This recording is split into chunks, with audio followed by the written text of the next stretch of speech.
I know it hasn't been all ups and downs, or all ups for tonight for Team Alpha Male, but it's got to be kind of cool to see this event here and see so many Alpha Males representing on the card. That's what I was speaking earlier about. Just a lot of them are local fighters that was born and raised in the area or the vicinity. A lot of us are adopted, Sacramentans. So it's great to see the Sacramento City, the energy as they come out and just holler and cheer for them on it. It's nice. I would love to fight here, and hopefully in the future that I'll be able to fight in my adopted state, Sacramento or city. So yeah, it's awesome to see. And it's always these guys are warriors. These girls, guys and girls are warriors. Every time they step inside there, the octagon, they're leaving a piece of themselves inside there. So I tip my hat to everyone that does it. Well, speaking of you fighting, what's the health update, and when you got any news for us? When can we expect to see you in there? Feeling great. I'm looking forward to November return. I just got cleared. I ended up tearing my hand, tore my tendon in my wrist. So that was like a pretty extensive injury in the Munoz fight. I don't know what happened in there. We were in a little gun battle, and it just didn't heal. I was trying to get back to training because I wanted to get back in the fight, and I felt great. I had a great camp, and sometimes it just happens in the fight.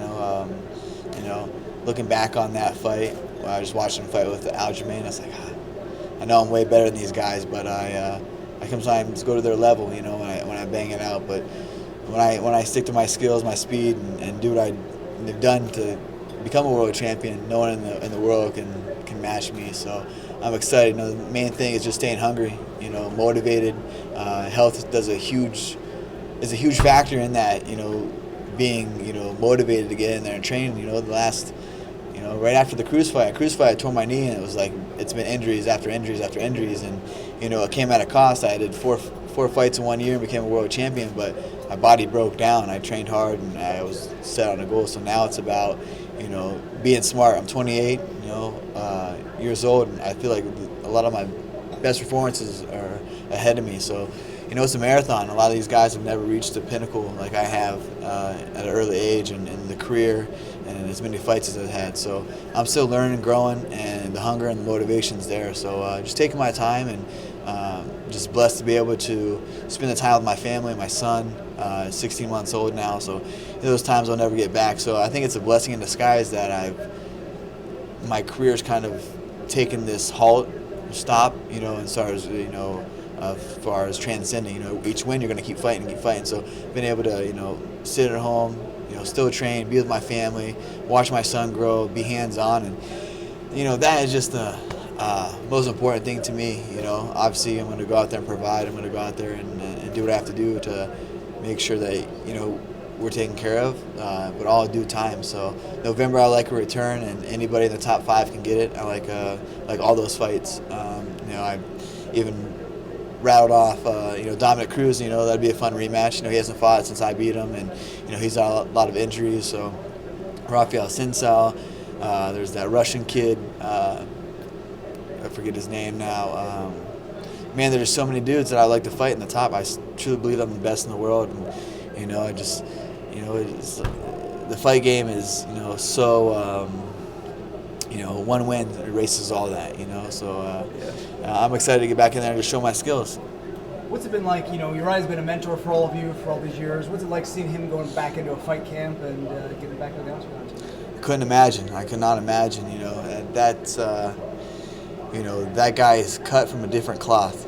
You know what I mean? Like, not many 40-year-olds are coming back after nearly a 3-year layoff and putting himself into the lines. And I mean, our gym is just full of just every day you got to be on, or you're getting your head ripped off. You know what I mean? Like, there's not an easy day, there's not an easy round, there's not an easy anything. And that's how it has to be. All these guys are leveling up. The MMA is just transcending, and the skills level is higher. You're seeing different things being thrown at you. So for Uriah to have such a lucrative career, and as long as he's had, and ups and downs, that just says in itself, how mentally strong he is, and he believes in himself. And I'm excited for him to go out and fight. I'm actually probably the only one in the gym that told him not to take a fight, and there's a lot of reasonings why. And I remember him telling me, he's like, why don't you want me to fight, Cody? And I said, first of all, I love you, you're my brother, you helped out, you've done so much. There's nothing for you to do in the sport. You know He's what already I in mean? the Hall of Fame. You're in the Hall of Fame. You've been a world champion. You fought at the highest level for over a decade, you know, so what is it, you know, and it's not the money, you know what I mean? Like, I could see if it was the money, if they were still paying him or paying him what he deserves. He's not. A lot of these guys, you know, it's sad to see a lot of these OGs or these pioneers of the sport not get paid and have to go out and do something else. Luckily, Raya has done a lot of good business endeavors and done well with that to where he could, you know, make this money and turn it into a profit or investment, you know. But that was first and foremost. There's nothing for him to do in the sport. I think that he had a great sail off. You know, his last fight here in the Golden One Center, he beat a very veteran, tough Brad Pickett. You know, and then the next week I fought for Dominic Cruz. So it was like, there's nothing for him to gain. You know, besides a little bit of monetary value that really at the end of the day isn't much. You know, what he deserves. You know, and that just me being real and being honest with them. But, you know, when someone's stuck in their ways and has something in their head, you're not going to change them. But, you know, so I just hope that he goes out there and enjoys it. You know, he's a gamer. He's in there. You know, I was able to get a few practices in with him. Like I said, I was injured, so a lot of these guys I was able to get in the last few weeks of training, and, you know, so that was cool to see. But, you know, to be here, speaking on the energy of the crowd, he feeds off that, and his veteran experience, you know, hopefully can catapult him to a win tonight. Can you talk a little bit about the state of the division and its current champion? Yeah, was the cringe champ, Triple C, Henry. Yeah. Yeah, no, he's great, awesome. You know, always been a big fan of him. You know, he's represented our country so well. You know, being a gold medalist and at a young age. I mean, he's great. You know, he's leveled up. You know, he's had some losses, and he's, you know, you see him each fight leveling up. You know, the division I think is one of the most stacked divisions in the UFC. I mean, you've got 170. I mean, I think every division's tough, but you see a lot of guys, you know, in our division: bantamweight, lightweight, flyweight, featherweight. These guys are, you know, going and knocking people out. Like, let's get us these big paychecks. You know what I mean? Like, why we're putting on entertaining fights. I've been in, you know, almost every one of my fights has been entertaining. I've getting, you know, a performance bonus of some sort. You know, so I think the pay has to come up for us guys too. You know, and you know, that's great. I'm super excited. You know, I'm sitting back and, you know, I'm training hard. I'm getting ready to go in there and to battle again. I see all these, you know, future adversaries that I'm ready to, you know, to take, and it kind of feels like I'm back to the beginning, you know what I mean? And that's what I think keeps me so hungry. It's like I've been to the top, now it feels like I'm a fresh, you know, plate, and I get to climb back up that mountain. A different path this time, but the same intentions of getting to the top. Generally speaking, regarding PEDs, some guys get away with using PEDs for a long time maybe because they're doing something that's not being thoroughly tested for. Yeah. And then ultimately, that takes money away from the other guys who are doing it correctly and who may end up getting a loss on our record. So it's not just the W's and the L's, but also the money that comes with being a champion, for example. You're talking about my situation with TJ, right? Yeah. Yes. So yeah, he stole a lot. You know, he stole a lot from me. When I wasn't surprised. I was not surprised at all. I was surprised that's the first time USADA's ever tested for EPO. You know, and I stated back in 2017 at the press conference that I would like to do more invasive testings with it. Like, we have to log in everywhere we go. We have to answer the doors at 6 a.m., piss, urine, blood, everything to work. You know, write down every supplement that we have. There should be no boundaries or picos or this or that. You either cheat or you don't. You know what I mean? And the first time that he got tested for EPO was when he fought Henry, and it wasn't even by USADA, or it was by USADA. I'm sorry, Jeff did correct me on that. So it's crazy. So why are we getting tested for it? We're not in there shooting steroids up and getting big, and, you know, we're doing they're doing the EPO. You know, they're doing all that kind of shit to, you know, cardio base. You know, and I knew that. I knew TJ was on that, and that's why I said I wanted more invasive testing.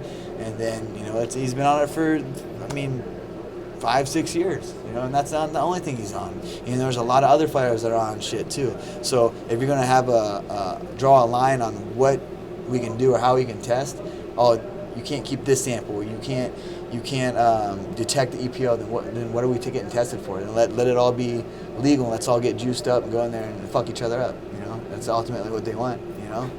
Well, what about the money side? The guys who didn't make that money because they didn't get the win because the other guy had an edge. Exactly, yeah. I'm sitting here, you know. It could be different. Knock TJ out, I could be the next biggest superstar in the UFC. You know what I mean? TJ just doesn't come back out of the first round, the second round like he does, you know, because he had EPO in the system. He was able to regenerate. He was able to get his bearings back. Does that make you think of legal recourses, or that doesn't cross your mind? And my thing is, look, I believe in karma. You know what I mean? Being a good person, I just got to focus on myself. I can't focus on what any other individual human's doing. You know, I can focus on being a good person myself, being a good father, being a good husband, and being there and going in every day and you know, putting the work in and getting back to the mountain, getting back to the top, being a world champion. And that's what keeps me going. You know, I've been just excited to get my hands back in there, get back in the octagon. And it's you know, obviously I wouldn't say that I don't think about it. You know what I mean? Like, what if? But now it's like, I know I'm the best in the world, drug-free. You know, I've had over probably 40 tests from USADA and nothing. There's nothing, you know, that's been illegal or nothing. So like I said, I think that we need to have to change the guidelines of that. You know, like, it's the first time you're getting tested for it when another fighter says, hey, he's on everything, you know, and teaches this, that.